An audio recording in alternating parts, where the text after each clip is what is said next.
मौसम से जुड़ी सटीक जानकारी और खबरों के लिए हमारे YouTube चैनल को सब्सक्राइब करें और बेल आइकन दबाकर हर खबर पर रखें नजर।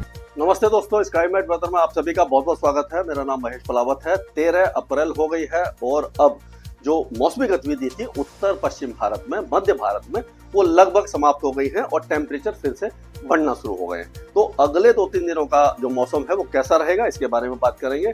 कल मैंने जो वीडियो बनाया था मानसून के ऊपर, अगर आपने नहीं देखा तो उसको देख लीजिए, जिससे आपको पता लगे कि मानसून कैसा रहेगा।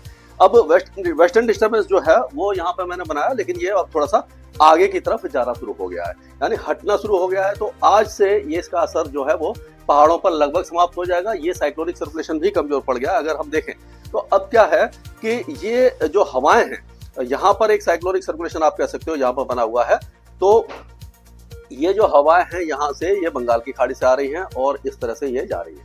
और यहाँ पर ये अगर कहा जाए तो ये जो इलाका है यहाँ पर ये उत्तर पश्चिमी दिशा से हवाएं आ रही है, ये इस तरह से, यानी कि आपका सेंट्रल पाकिस्तान और थार डेजर्ट, सिंध और बलूचिस्तान से राजस्थान, हरियाणा, पंजाब के पश्चिमी जिलों के साथ साथ गुजरात और मध्य प्रदेश के साथ साथ महाराष्ट्र में जो हवाएं हैं वो एक बार फिर से गर्म हवाएं आना शुरू हो गई हैं। तो टेम्परेचर फिर से बढ़ने लग गए। जो 40 डिग्री के नीचे आ गए थे फिर से 40 डिग्री के ऊपर चले जाएंगे और फिर से हो सकता है 44-45 डिग्री का आंकड़ा छू जाए।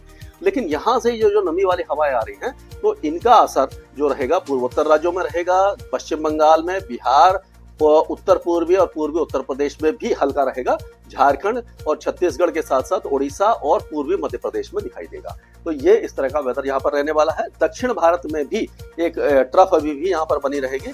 तो क्या होगा कि जो हवाएं हैं वो इस तरह से घड़ी की उल्टी दिशा में यहाँ पर घूम रही होंगे। तो ये जो पूरा इलाका है यहाँ पर भी बारिश की संभावना हमें नजर आ रही है। तो आज की अगर हम बारिश देखें तो आप देखिए कि ये जैसे मैंने बताया था कि हवाएं, ये गर्म हवा इधर आ रही है, यहाँ से ये जो थोड़ा सा ट्रफ बनी हुई है। तो पूर्वी भारत में और मध्य भारत के कुछ इलाकों में अभी भी वेदर एक्टिविटी आपको दिखाई देगी।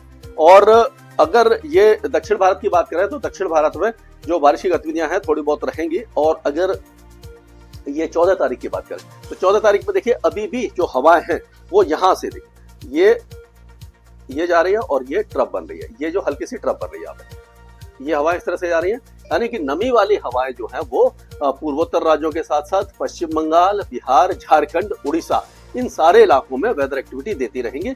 और लेकिन ये दक्षिण भारत में भी ट्रफ के कारण वेदर एक्टिविटी होती रहेगी और 15 तारीख को भी इस तरह की वेदर एक्टिविटी होगी। और ये थोड़ा सा उत्तर प्रदेश के जो तराई वाले इलाके हैं यहाँ पर भी मौसम बदल जाएगा। अब ये अगर एक एक राज्य की बात करें तो गिलगित बाल्टिस्तान, मुजफ्फराबाद, लद्दाख, जम्मू कश्मीर, हिमाचल और उत्तराखंड, यहाँ पर कोई भी वेदर एक्टिविटी अब आपको दिखाई नहीं देगी अगले कम से कम 4 या 5 दिनों तक। उत्तराखंड, ये हिमाचल और उत्तराखंड ये भी साफ हो जाएंगे, यहाँ पर धूप निकलेगी, हल्के फुल्के बादल छाएंगे, बारिश नहीं होगी, लैंडस्लाइड, मडस्लाइड भी रुक जाएगा। पंजाब में अब ये पश्चिमी जो हवाएं चलेंगी उसके कारण क्या होगा कि रात के तापमान में थोड़ी सी गिरावट हो सकती है, लेकिन दिन के टेम्परेचर जो है वो फिर से बढ़ना शुरू हो जाएंगे और काफी ज्यादा गर्मी हो जाएगी। दिल्ली और हरियाणा में भी अगले 3 दिन के अंदर एक बार फिर से 40 डिग्री के कुछ इलाके तापमान छू सकते हैं, जैसे हिसार हो गया, फतेहाबाद, सिरसा, नारनौल, ये जो इलाके हैं यहाँ पर गर्मी बढ़ जाएगी। दिल्ली एनसीआर के भी कुछ इलाके अगले 3 दिनों में 40 का आंकड़ा फिर से छू सकते हैं। हीट वेव की संभावना बन रही है। उत्तर प्रदेश में कोई मौसमी गतिविधि अभी दिखाई नहीं दे रही। हो सकता है कि महाराजगंज, कुशीनगर, देवरिया, मऊ, गाजीपुर, बलिया, यहाँ पर आज हल्की फुल्की बौछारें पड़ जाए। लेकिन 15 तारीख को लग रहा है कि एक बार फिर से एक ट्रफ बनेगी जो पीलीभीत, लखीमपुर खीरी, बहराइच, श्रावस्ती, बलरामपुर, सिद्धार्थनगर, महाराजगंज, कुशीनगर, गोंडा, बस्ती, गोरखपुर, देवरिया, यहाँ पर हल्की बौछारें दे सकती है। लेकिन बाकी इलाके एक बार फिर से शुष्क हो जाएंगे और गर्म होना शुरू हो जाएंगे। बिहार में अगले 2 या 3 दिनों के दौरान अभी भी बारिश की गतिविधियां रुक रुक करके होती रहेगी। 15 तारीख तक हमें उम्मीद है। उसके बाद मौसम यहाँ पर साफ होगा। झारखंड में भी 15 तारीख तक बारिश की गतिविधियां हैं और इसी तरह से 15 या 16 तारीख तक पश्चिम बंगाल और पूर्वोत्तर राज्यों में भी वेदर एक्टिविटी होगी।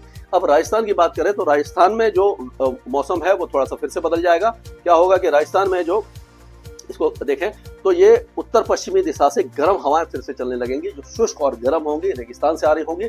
इसके कारण यहाँ पर टेम्परेचर बढ़ जाएंगे।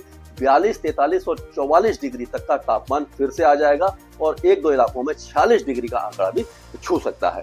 मध्य प्रदेश में भी, जो पूर्वी मध्य प्रदेश है, आज यहाँ पर हल्की बारिश की गतिविधियां रहेंगी। कल से मौसम साफ हो जाएगा और मध्य प्रदेश में भी टेम्परेचर बढ़ेंगे। छत्तीसगढ़ में आज के बाद वेदर, आज हल्की बारिश रहेगी, कल से वेदर साफ हो जाएगा।